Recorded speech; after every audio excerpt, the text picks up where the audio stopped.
Hi everybody, welcome back to the learning online course. I know I was away for about a week, had to have a little break there, also just to have a look at what was going on in terms of how you guys are finding the course and everything. And yeah, I should actually probably look at those results now while we're looking at them together, so I can see what everybody is saying and show you guys what the general feel is about the course. Hopefully you guys have filled it in. Let me get there as quick as I can. Hopefully I haven't buried it somewhere deep. Just going to type in here. Okay, well, while I'm doing all this, I'm just going to carry on talking. So this lesson that we're doing right now is how to research.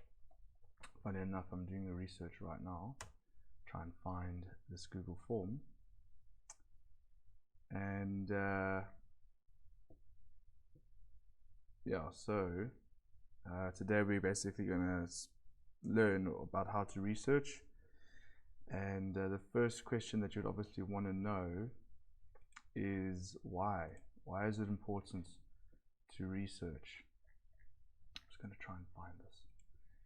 So it's important to research because you're always going to have problems, whether it's at business or in our jobs that we have day by day, whether it's in your personal life. Yeah, there's problems all the time. Problems are infinite as well. So once you've solved the problem, doesn't mean that it's never going to reoccur or come back. It might just be another problem, but in a different kind of form. So it's very good to learn how to solve problems by doing your own research. What kind of problems I'm going to teach you guys today that we'll be solving? Well, we'll obviously keep it relevant. So I'm just going to show you guys how, let's say if a client wanted to know how to change an SD260 ribbon. So I'll just go through that to show you guys how you would go and you would find the research on that. Okay, so now I've found the course feedback. Let's just go to the responses and see the summary. Alright, so how would you rate the course so far? So there's only one count that wasn't that great, but the other two were quite high. What would you do to change the course to help you learn more? I will not change anything as you are making it very informative. That's good. Questionnaire on what they feel they still need help with. How to search for help on YouTube. The obvious, so this is what we're going to be doing now, so that's good to see there. And then nothing has to change according to my side. Okay, that's good. Is there anything you are stuck with and need some extra help? That's all good. Attachments on mail, hard to see them. Incoming mail from Mavis. Alright, so maybe I'll look at that. As I can see whose reviews are, so I'll contact the person who has done that one. Yeah, and then also, yeah, I've heard about the lessons with the sound not being so great. So I've fixed that. Hopefully you can hear me very well now. Okay, so let's kick into it. Let's kick into the lesson. Alright, so first of all, I'm going to show you guys different kinds of platforms that you can research on. We did the whole lesson already on Chrome, and also, you know, laying out your whole desktop or your computer, the computer layout. So first number one, if you want to research, is to go to Chrome. Open a new tab. Okay, now we're going to be searching. The problem is how to change a ribbon for an SD260. So I'm just going to type in here. You can type in the search bar. You don't actually have to type here, but I prefer just to type it here because it sometimes shows you a prediction. See, as soon as I'm writing, it's already showing, so it just makes it quicker. So how to change a ribbon, a ribbon, and I'm just going to say SD260. You don't have to, you know, go too far into how you say it, and boom. So we've got here, this is a YouTube video. And how Google works is that the more views a page or a blog or a video gets, the higher they are shown on the results. So generally, when you type something in, the first result that you see is normally the most viewed, which means it has the most credibility, but that's not always the case. So for one, when you're researching, what's very important is your phrase that you put into research. See how I made it very specific, how to change a ribbon, and then I just said SD260. You don't have to say how to change a ribbon using an data card SD. You don't have to go through all of that. You could even just say a shorter version, just say ribbon change SD260. Let's see if it gives different results. See, same results. Alright, and with Google you can go into more depth. You can even go into your settings here and search settings, and you can show certain regions that you only want the results to show up on. So current region is obviously South Africa. Now, we'd obviously want the results to be South African, but if you're researching a product or maybe something of that sort that is specific to a specific country, then you would click the country. But I don't think you'll ever need to use this, to be honest. But I'm just showing you guys that it's quite powerful, Google.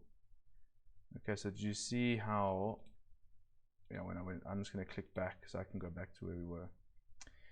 Alright, now that's the first thing is with researching, is that you've got to make sure when you type in what you're looking for that you're using the correct, what they call keywords, the correct phrases to find what you're looking for.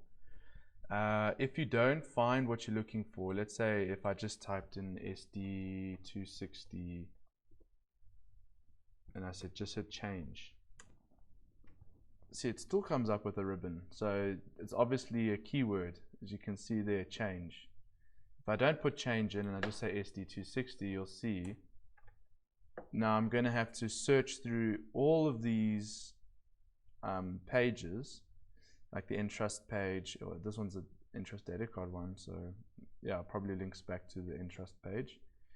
And then you're going to actually have to go and find the relevant information, which is changing a ribbon. That's wasting time.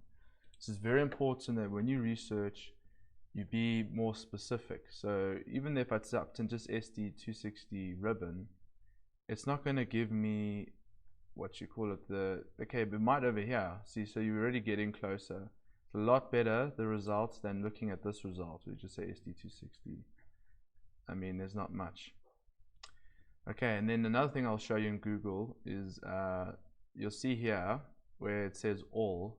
So this is just showing you everything that comes under SD260. Even the videos are there. There's your links and all that. But if you want to watch a video or find a video, then you can click videos, and then from there you got your video how to change a data card SD260 printer ribbon. Now that's the first thing, is the search term. Okay, so you make it specific so you get it. The second thing you want to do is you want to make sure that what you're watching or looking at is credible, so it doesn't play, or maybe I will mute it so that we can just watch it in the background. Okay, second thing is to figure out whether what you're watching is a credible video to watch, because you don't want to send a client a video or information that's false and it ends up ruining their printer and then we're in trouble. So always make sure that what you're looking at, watch it before, read whatever, if you like sharing information that's from a website, read it first. Don't just share it without having a look, because you may be surprised. Some people do upload videos which don't have the best practices. Okay, so this looks pretty thorough. Okay, so how would you know whether this is a good video or not? Well, first of all, I'm just going to stop it there. Is you look at how many views there were. It says 906 views. It's not that many. There's only 2 people who've liked it, and there's 0 comments. Okay, so what do you think would be a better tutorial? So, and also you gotta look at the date as well. So this is 2019, which means it's more recent. So that's good, because you don't want to be sharing a video like this one, 2012. That's 8 years old. So the printers might have changed. the drivers might have even changed, and then you're sharing information that's actually leading your client down the rabbit hole. This is good. Actually, it shows that there's not much on changing a ribbon for data SD260 data card. So maybe we should do a video, our own one, showing people how to do it, and do an updated version, which is a 2020 version, and we can get some results there. All right, so I would actually say don't go to anywhere else if you want to do research. Just go straight to Google and then use this video one. Another thing to watch out for, so even if you do click on this video one, you'll see this is YouTube here, the URL. This is also YouTube, but here you see this is a website. So now if I click this, it's going to take me to a website, this datacarta.com, and I don't really like doing my research like this. I prefer to keep it with the video, because you can see it's basically false advertising, because right there they're promising you a video. You land up on this website, there's no video. You'll see, look, there's a video there, but there's no video. Yeah, so be careful of that. So if you do want to actually watch videos, maybe what you should do is, so you can do your search here, look for things and everything like that. You look there, see that says YouTube, YouTube. So then you know, okay, these are all YouTube. That's fine. If you just want to find a video straight off the bat, you don't want to have to go into Google to do a search, then what you do is you go to your Chrome. Obviously you're in Chrome now, and you click these dots here and you click YouTube, and then from here you do a search. So from here I say SD260, and then I think we said change was one of the keywords. There you go. That's the same one that we see when we look at here. It's the same one. So you can find it either way. If you prefer just watching a video and not having to read, then go straight to YouTube. But if it's more intense, so there aren't any videos, so you don't find any videos, then you're going to have to read. Okay, so if that's the case and you have to read, then always go for the, so let's just make this proper. So I said change. So always go for the website that you see generally at the top. Okay, so this one is at the top here, so we'll click that. So you notice how I just opened a new tab there. I held down Control and I clicked, and that's how it opens a new tab. And then yeah, here's some nice steps that they have here. And Google has obviously ranked their site high because the information they provided is pretty good. So here's some good steps that they have to change a ribbon without having to look at a video, if you just want to show them the steps. Okay guys, so that's about it. I don't want to keep this one too long. Yeah, just remember to add your course feedback if you haven't. And yeah, we're doing good progress. I think for the next few, let me just look at the outline quick. I think for the next videos I'm going to be doing, we're going to have to speed it up a bit because we're falling a bit behind on schedule. So that's September. Yeah, so we've only got literally a week left for me to finish this. So I'll probably do another 2 tomorrow, and then we'll start with the really important stuff, the product knowledge, and hopefully finish in early November, and the test will be in November. Yeah, so if you want to find this page, just remember you just go to the online course, you click under course outline, and you can have a look at what it is to expect. Alright, so I hope you guys are having a good day, and yeah, hopefully I'll see you before the long weekend. If not, then enjoy.